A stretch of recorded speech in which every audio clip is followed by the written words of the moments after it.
Hey everybody, it's Paula from Crafted by the Pond. I am back to do another Globeland project share with you. Globeland reached out to me and asked me to do a collab with them. They sent me some products and they wanted me to try them out and then give you my honest opinion of what I thought. So this is my second and final video for Globeland. I did enjoy the collaboration very much. You know, the stamps took a little longer to get here, but I think at the time it was like the Chinese New Year and, you know, with the COVID and everything that was going on, it took more than a minute. But it was definitely worth the wait. These are silicone-based stamps, which usually are not my favorite because I've purchased silicone stamps in the past and the quality to me was never as good as like photopolymer or the red rubber. I just, you know, I've been stamping for years and years and we know what we like and what we don't. So, but I was very pleasantly surprised by these stamps.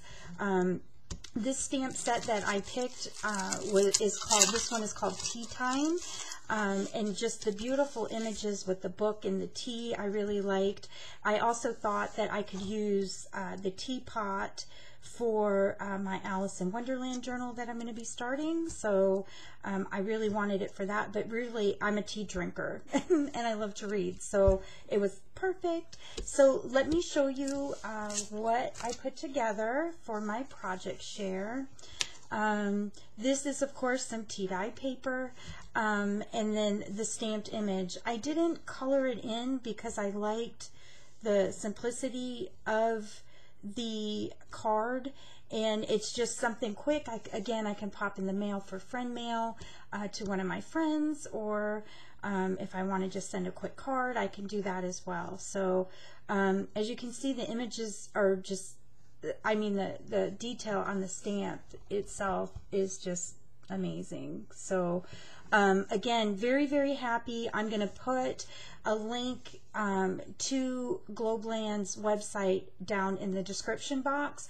I'm also going to put the products that I selected so that you will have like the numbers of those products, so you don't have to you know, scroll through everything if you're looking for this particular stamp, because it's a beautiful stamp. So anyway, I hope you guys are having a great day. Be sweet and be kind to each other, and I'll be back with another video real soon. Bye.